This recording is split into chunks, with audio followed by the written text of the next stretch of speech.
NATO in the summit they just had. I mean, it's as if over Madrid, this fantasy sphere descended with the arrival of the leaders of 30 NATO members and the EU and Japan and South Korea. They all descend on Madrid, and they get hit with, Glinda the Good Witch came down and sprinkled them with fairy dust. And they were suddenly overcome with, exuberance.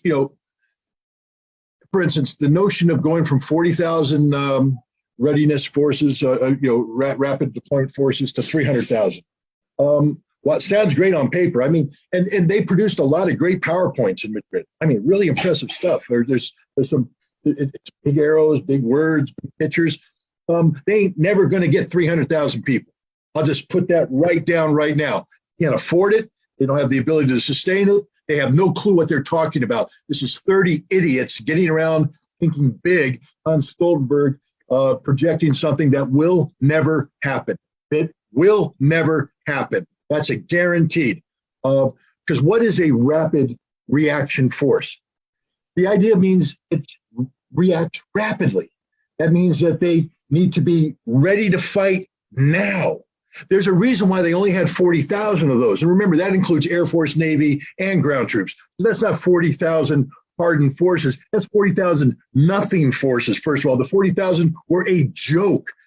Airborne against tanks. It don't work. I mean, we learned that in Arnhem. We can go on and on and on. Now they're talking 300,000. That means you not only have to have the people to do it, the equipment to do it, but the same sustainability to do it. Pro hint, NATO. Russia's firing 60,000 rounds a day. You don't have enough ammunition in your armories to last 10 days in sustained combat with the Russians. You will run out of artillery and you will all die. Or they're just the 300,000 idiots who think you're going to turn into a rapid reaction force. I'm sorry to get worked up here, but the world is taking what these people say seriously. The British are cutting their forces from 84,000 to 72,000 because they can't afford it. And they're now going to what? Where are they going to get the 300,000? The Americans put the 5th Corps headquarters in Poland. Wow. Buy me a beer. I'm really nervous. There's one brigade of heavy brigade that rotates through Europe. There's a striker brigade that is good for screening. That's about it. They have other equipment for one more brigade to come in. That gives you a division if that brigade can land, because they're going to blow the warehouse up with all the stuff in it, blow up the ports, blow up the airports. You still don't have a division. A corps is 2 or more divisions. Where are they coming from? They don't exist. They're in America. They're underfunded. They don't. It's all pie in the sky. I'll give you another pie in the sky. The wonderful little love fest between Stoltenberg and, I'm sorry, I get my dog upset, Stoltenberg and Erdogan, and the Finns and the Swedes, and oh my God, we love each other. Let's sign the document. Ain't it nice? Except the Turks have said, I want 76 heads on a platter delivered before we agree to this. And the Swedes are going, what? Yes, 76 heads on a platter. That means you give me those 76 people I've given you by name. They're coming to Turkey. We're going to torture them. We're going to murder them because they're terrorists. And the Swedes are going, but some of them are Swedish citizens. Our laws won't allow it. They won't allow it. You know who else won't allow it? The European Union won't allow it because they have laws against this kind of thing. It will never happen. Finland just said, we ain't going to do it. And Erdogan said, then my parliament will never let you join NATO. So that little love fest they had, that made-for-TV magic moment, a Hallmark movie, it isn't happening. They aren't joining. They can't, because NATO is a dysfunctional, useless, pathetic nothing. China, we're going to take on China. Hell, you can't even take on yourself. You're scared of your own shadow. What's happening right now? It's some very serious stuff. Lithuania, a NATO member, has instituted a blockade against Kaliningrad, Russia. Kaliningrad isn't some sort of toy. I get this feeling that the Baltics and the Poles and everybody's like, Kaliningrad's just a little toy. We play with Kaliningrad because it's not really Russia. Oh, pro hint, it's really Russia. And if you blockade it, you're going to war against Russia, and Russia's going to blow you off the face of the earth. Because this isn't Ukraine. This isn't a special military operation. This is Russia. You're blockading Russia? Are you high? And now Europe's woken up saying, whoa, Lithuania, you may not want to do this. But the Lithuanians are like a little pathetic Pomeranian who thinks they can fight a Rottweiler. You're going to get taught a lesson, Lithuania, unless you reverse course. It's a serious lesson. And NATO's also waking up to the fact that they ain't got nothing to fight Russia. I already said, 10 days, all their artillery is gone, ammunition. And then the Russians just roll over you, because if you don't have artillery, you got nothing, you're going to die. Now we get to what's going on in the battlefield. There will be no ceasefire. Russia's winning this war. There's no reason for Russia to have a ceasefire. There will be no lengthy ceasefire line because Ukraine will cease to exist. That's the decision Ukraine has made. Ukraine has decided they're going to accept the weapons. As a result, Ukraine has basically signed its death warrant. Russia is going to continue this fight. Are they going to take Odessa? Let me ask this question. When you have a Russian president, Vladimir Putin, who says, I am the president of all Russians, my job is to defend all Russians. And you have a city of Odessa, which is a Russian city where the Ukrainians have come in and burned them to death. You're really going to leave Odessa in the hands of a Nazi regime? No. Odessa is Russia, will become Russia, will stay Russia in perpetuity. 500,000 pro-Russian people living in Transnistria. You're really going to leave that hanging there surrounded by embittered Ukrainians, idiotic Moldovans, Poles, Romanians? No, you're going to link it up with a land bridge and dare them to come on, because now it's going to be part of Russia. Like Kaliningrad, you mess with Transnistria, you're messing with Mother Russia, they will kill you. This is the reality. Russia's done playing games. It's over. It will take some time because Russia is not going to, have people die needlessly. We see this with Snake Island. Why keep air defense units on Snake Island that they get killed 5, 10, 15 soldiers at a time when the island means nothing? Pull back. You know what Russia can do at any time it wants to? Take Snake Island. So why do you have to stay there now when it means nothing? Throw them a bone, say, ship your grain, do whatever you want. And when we take Odessa, we'll take Snake Island, then we'll take Odessa, and it'll be all over. This is NATO. Literally, I've never seen such stupidity in my entire life. And what's not being talked about is what happened before NATO. The doppelganger, the economic doppelganger of NATO called G7. G7 just got their butts handed to them. They may not know it, but they do know it, because the Brits came together and said, yeah, we're tired of your little pathetic countries serving as the facilitators of American hegemony. We decided we don't want the dollar as the reserve currency. We're going to create our own reserve currency basket.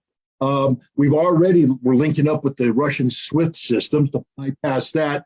You guys are pathetic. You're losers. And this thing called the rules-based international order, stick it in your ear. We're done with it. This is about the law-based international order. You know what else NATO did? They signed up to the rules-based international order formally. That means they declared war on the United Nations. They may not realize it. The United Nations may not realize it. But when you sign up for the rules-based international order, you're saying international law no longer matters. The only thing that matters is the unilateral dictate of the United States implemented by little minions called the G7 and NATO. That's where we're at today. They have lost. It's over. It's all over but the shouting or the potential nuclear conflict, because now we have to get very serious. At the end of the day here, the only thing NATO has is nuclear weapons. And there's a lot of people talking about today about the Suwalki Gap. It's a 60-mile stretch between Belarus and Kaliningrad, where the Lithuanian and the Polish border comes together. They're saying the Russians are going to move through the Suwalki Gap and establish a land corridor and all that. The problem is that involves Belarus. That's complicated. You know what isn't complicated? The Russians marching north out of Kaliningrad through Lithuania, Estonia, Latvia, and establishing a land bridge connecting them with St. Petersburg and eliminating these pathetic 3 little Baltic troublemakers. That's not, that's really what's going to happen.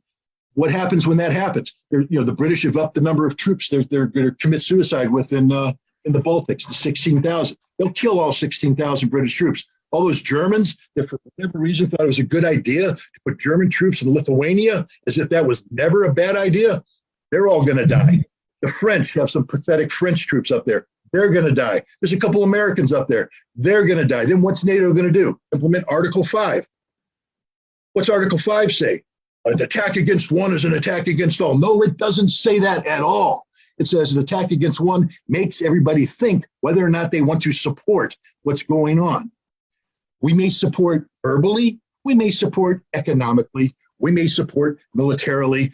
We don't know. We have to consider it.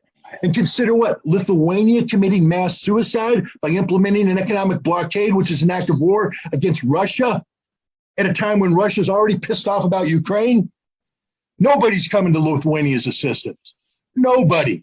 First of all, the British don't have anything. When you kill 16,000 British troops, when they have a military of 72,000, they got nothing left. Literally, nothing left. The Germans, the only reason why they have a reinforced battalion in Lithuania is that they had to cannibalize everything they had. Remember, the Germans said they're going to spend $100 billion to get their military up to par. That means they're not up to par right now. It means that the Germans can't fight. Germans don't know how to fight. The Germans won't fight. Germans will die. That's what Germans do very well, especially when they're up against Russians who love killing Germans. So no, this is not a good place for NATO to be right now. It's a very bad place. Unfortunately, NATO doesn't realize it because they were underneath the little sphere of feel-good fairy dust, and they're saying words. But reality is going to hit. And the biggest reality that's going to hit is that everything NATO's talked about costs money. Monies are generated by viable economies. And there ain't no such thing as a viable economy in Europe anymore. It's going to get much worse because Russia's getting ready to hit the off switch across the board. And as they hit the off switch, Europe, the lights go out. You know, there's that photograph that we like to show in the United States of North Korea at night. You know, because you got South Korea on all the lights in South Korea, the lights in China, the lights in Japan, and there's this whole bunch of darkness in North Korea. See how pathetic they are. Hey, this winter, guys, let's take a photograph of Europe. Huh? There might be some lights. It'll be the dull, bright orange lights of Europeans using coal and wood to warm their hands because they ain't got nothing else. That's the reality of Europe right now. It's a pathetic continent populated by pathetic people who have sold their soul to the devil, the United States, for what? The promise of what? Suicide? Because that's what they're committing right now against Russia. And when we speak of, you know, neo-Nazi movement, that's a political movement. It's not a military movement. There's military formations that are comprised of people that are drawn from this odious ideology. They'll be taken care of as part of demilitarization, which is ongoing. It's very efficient, 10 to 1 or 10 or more casualty ratio, unsustainable by the Ukrainians. The military operation, by the way, is not over. It's not even close to being over. The Russians are achieving a culminating point. But understand this, NATO is going to continue to open up the floodgates. Weapons are going to continue to come in. They're going to be put in the hands of poorly trained Ukrainian soldiers who are going to go up against highly motivated, highly trained, well-equipped Russians who are going to kill them. And we're going to have to repeat this cycle for a long time, for many, many months. So the military operation's not over, not even close to being over. Russia's winning. They're going to win, but there's a lot of Ukrainians left to kill. And unfortunately, Zelensky appears to be more than happy to let these, we've talked, you know, some people are talking about up to 50,000 dead Ukrainians so far. I would submit that it's probably a low number, that it's more. That means by the time we're done, we're talking a potential of 250,000 dead Ukrainian soldiers, because it's only going to get worse. As when I talk about a culminating point, you know, combat efficiency in a unit is a totality. And when a unit starts to suffer casualties and they get replaced with poorly trained troops, you've diluted that efficiency number. And we get into, you know, kill ratios, kill probabilities, all this other scientific nonsense that military people use. The bottom line is the Russians maintain a very high kill potential, and the Ukrainians have extremely reduced resistance to this kill potential, which means that the casualty rates are going to get higher and higher and higher and higher on a greater frequency. So I would say by the time this war is done, there will be over 250,000 dead Ukrainian soldiers, probably close to 750,000 wounded. That's 1 million Ukrainian casualties. Thank you, Zelensky. But now, and among those casualties will be all of the Nazi soldiers. Not a single one will survive. Russians know who they all are. They have the names. They have the videotapes. They have the addresses. They will all die. End of story. That's demilitarization. Denazification means you have to eradicate the political ideology. One, this has to be done legally. There has to be a constitutional change in Ukraine where a new constitution is promulgated that bans this ideology. Now, you need to understand that Stepan Bandera is a national hero to many Ukrainians. How do you stomp this out? Well, the first thing you do is you blow up every statue of Stepan Bandera. This is part of denazification. I would love to be part of this party that goes in and literally puts dynamite on every single pro-Nazi monument and blow it up. The other thing you do is you arrest every single member of the political party and you throw them in jail because they are Nazis. There will be no tears shed for you. Europe's already losing patience with you. German media just confronted the Ukrainian ambassador about why in God's name did he visit the grave of Stepan Bandera? Why would you do that? And the Ukrainian ambassador, because he's a hero. He's not a hero. He murdered hundreds of thousands of Jews, hundreds of thousands of Poles, hundreds of thousands of Russians. He's a pig, literally a human pig, and he should be reviled. No, I'm sorry, I just insulted every pig in the world. I apologize to the pig population. But the point is, denazification is an absolute. Now, I'm not dictating to the Russians. You asked me what it would entail. Anything less than what I just said, you did not denazify, because now you get into what Ray talked about. And this is the biggest threat to Russia, an incomplete victory, stopping too soon. If you dare stop and leave, if there's anything called a ceasefire line, Russia lost this war. Russia loses. If there's a ceasefire, Russia loses. If there's any retained Ukrainian nationalism, pockets of nationalism, whether it's in Western Ukraine, in Kiev, Lvov, wherever, Russia lost the war. I'm stating it straight up. Russia, the only way Russia wins this is absolute victory across the board. Anything less than this, then Russia should never have crossed the border to begin with. Should never have crossed the border to begin with, because Russia has kicked up a hornet's nest. They've got NATO doing stupid stuff. They got the G7 doing stupid stuff. And all this stupid stuff will fail if Russia keeps its foot on the accelerator. But the moment Russia takes its foot off the accelerator, slows down, tries to reason. How do you reason with a rabid dog?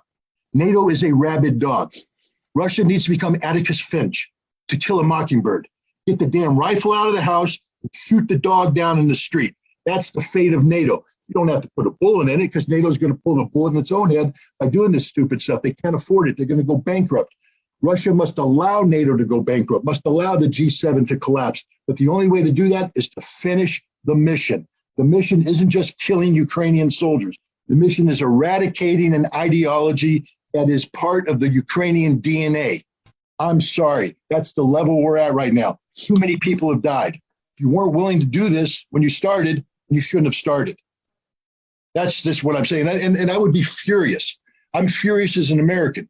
I'm furious as a world citizen, because Russia initiated a special military operation ostensibly to avenge the deaths of 14,000 people in Donbass and to liberate, a couple million Russians. Okay, I support that, but it's become something much bigger, and we all knew it would become something much bigger.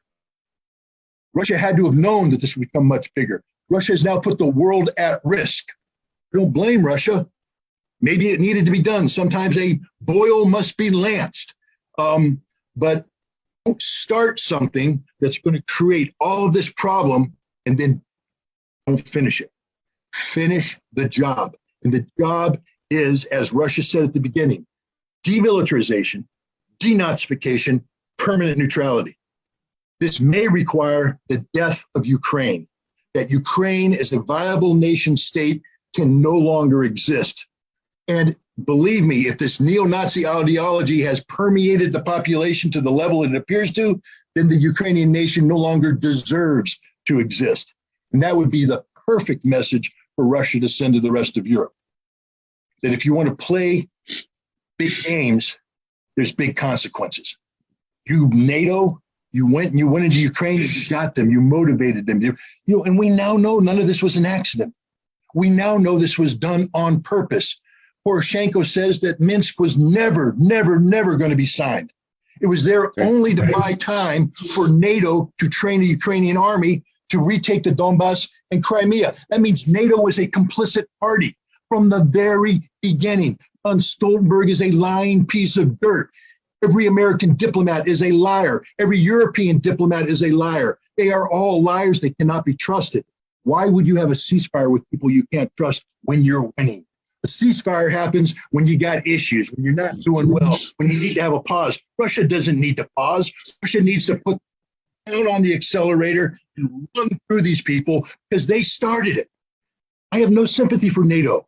NATO started a war in 2014 that has resulted in the deaths of tens of thousands of Russians. And if I were a Russian politician, a Russian citizen, a Russian patriot, I would be enraged to the point that I'm willing to undertake whatever sacrifice necessary to finish this job because Russia's not strong enough.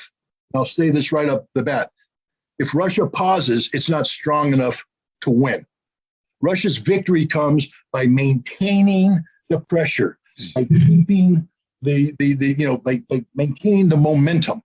Momentum is what will win this war for Russia. The momentum militarily, the momentum politically, and more importantly, the momentum economically, because this is an economic war more than anything. The ultimate demise of NATO, Europe, G7, the United States will come economically.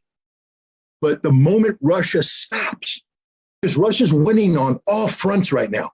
There's not a single front that Russia's not winning on. Russia, and the thing is, by keeping the momentum, the other side can't adjust, can't adapt. The OODA loop, I've talked about the OODA loop. Get inside the enemy's decision-making cycle. Well, Russia is so far inside NATO's decision-making cycle, NATO just doesn't even know what it's doing anymore. They're fantasizing about 300,000 rapid reaction forces they can't afford. Okay, that's where NATO's at. They're way out of the loop. The G7 is lost. They don't know what to do about this new reserve currency. The moment Russia pauses, they catch up. And then they start to take the initiative. And then Russia's inside their decision-making cycle, and Russia loses. They can't win a ceasefire. They can't win a pause because they're not big enough. They got some advantages right now, but they haven't sealed the deal with China totally. They don't have the big pipeline going in to guarantee the supply of energy. And while they're able to sell some oil to India, they haven't cemented that relationship with a BRICS-like reserve currency that locks India into the Russian economy.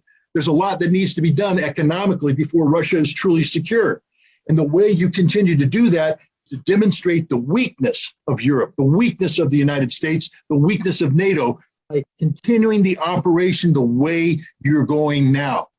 Understand that the West has never prepared for an actual war with either Russia or China. There's been rhetoric, there's been think tankism, but the military is never prepared for an actual war. We're not prepared. And that's why I push back a little bit on Biden doing something stupid. There's nothing he can do. I mean, the military is going to say, what do you want us to do, boss? I want you to put 1 million men in Europe. We don't have them. You know, the United States Army just eliminated the requirement for high school education because they can't recruit enough. So now we're taking high school dropouts. Yay! But the point is, we have always postured ourselves to say Russia will never invade Ukraine because economically they would be destroyed. That when we impose these sanctions, Russia's economy would collapse. We believe that in the West. And we've also said that China would never put at risk its economic development by having a real war with the West because ultimately our economy is stronger than the Chinese economy and they would lose every incentive. Now, think about the Chinese right now. The Russians invaded Ukraine. The West put in their sanctions. It backfired. The West is collapsing right now. Russia's hurting, but it's doing all right.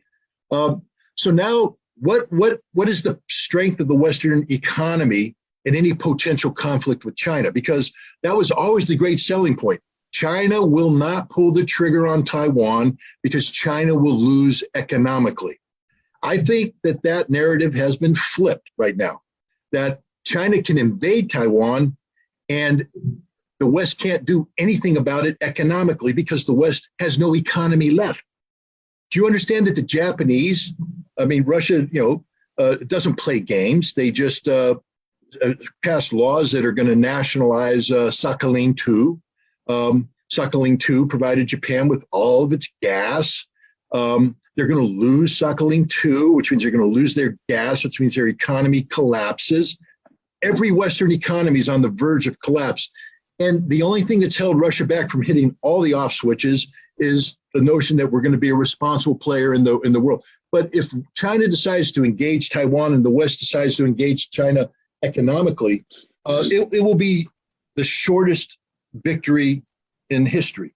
Not only will China win militarily against the Taiwanese instantaneously, but any effort by the West to punish China will backfire. China will take over every market that exists in the world because the West can't sustain its pathetic little economic effort.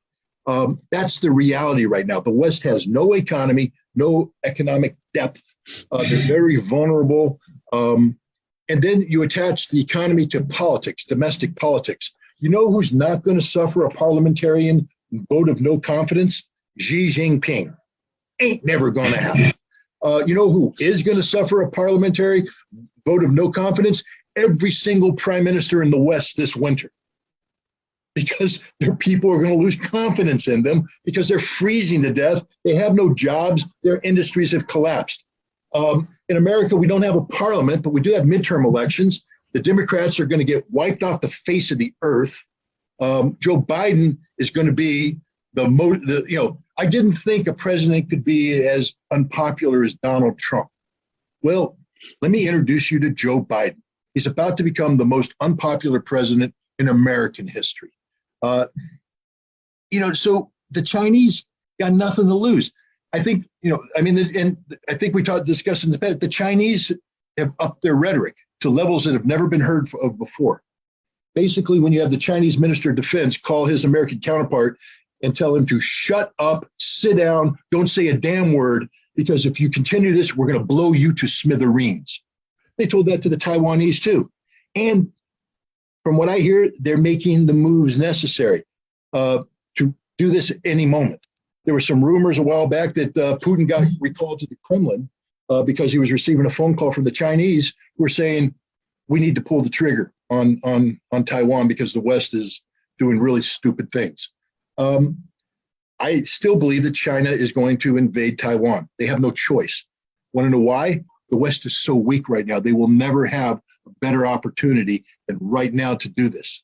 And if they actually do it as quick as I think they can, they might minimize the damage done to Taiwan because the Taiwanese are looking at Ukraine saying, we don't want that to be our future.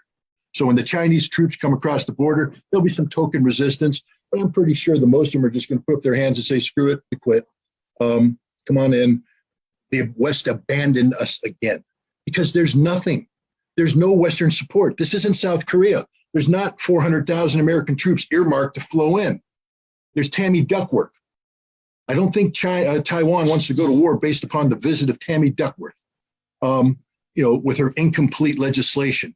So I think in NATO, I don't think China's losing any sleep over the idea of the Prince of Wales and the Repulse. Wait a minute, I meant the British fleet sailing into the Pacific. I mentioned the Prince of Wales and Repulse because if you know your history, back in 1941, the British sent them off the coast of Singapore and the Japanese sank them. That's the fate of any fleet that sails in defense of Taiwan. They will be sunk. So I just, I'm so frustrated because none of this needed to happen, to be honest. None of this needed to happen. I don't know if there was more Russia could have done diplomatically. I personally think there was, but then again, we don't know if what the Russian government says about the imminence of a Ukrainian offensive in early March, is that true or is that just propaganda? If it's true, then Putin had no choice. But if it's propaganda, then shame on Putin. I'm sorry, because while the Russians are winning, and it's a great victory for Russia, the world has never been more dangerous today. This is more dangerous than July 1914. This is far more dangerous than July 1914. I'm a little glib sometimes about, kill them all, hang them all. That's just anger and the dog talking. But the fact is, we don't need to be here where we're at. This is a very, very, very dangerous situation. Diplomacy doesn't exist anymore. Nobody's doing the old-fashioned diplomacy. And the West, there's a saying in the United States is there's nothing more dangerous than a scared cop with a gun. And it's true. You have a domestic situation and a cop shows up, pulls his pistol, and he's scared, he's going to pull the trigger. The West right now is a scared cop with a gun. We're scared because we just don't have what it takes. We're over our head militarily. We don't have the confidence that we used to have. And yet we have leaders that continue to say, hey, go in there and resolve this situation. Because that's what NATO's doing. Instead of somebody saying, whoa, let's put the brakes on this thing. Let's de-escalate. We don't have to escalate to de-escalate. Let's just de-escalate. That would be my thing. It's the strongest thing you can do is to de-escalate, because you don't expose your vulnerabilities and you don't create the condition for yourself to get beat on the battlefield. The West should be de-escalating right now, not sending weapons in. You know what happens when you stop sending weapons into Ukraine? You create the potential for what Ray has been talking about. If we stop shipments right now, we have the potential for a ceasefire. We have the potential for Ukraine to continue to survive as a nation state. That's the kind of de-escalation that can take place. And again, if I were advising the president, I would say that's a defeat for Russia. If you want to beat Russia, make them stop this war prematurely. That's how you win. That's what victory looks like, making Russia stop the war prematurely. While there may be a military victory, it's a political defeat. Because if Russia doesn't achieve total demilitarization, total denazification, and permanent neutrality, it's a loss. If it doesn't achieve all three, failure on any one of those points, Russia lost this war. And if I were the West, I would say we must make the conditions for Russia to lose this war. And the best way to do that is stop sending weapons to Ukraine. Create the political imperative for a ceasefire. The second Russia signs onto a ceasefire, war's over, man. Russia lost. And that's what I'd be shooting for right now. But they're not, the West isn't doing that. They're upping the ante, and that means they're playing to Russia's advantage.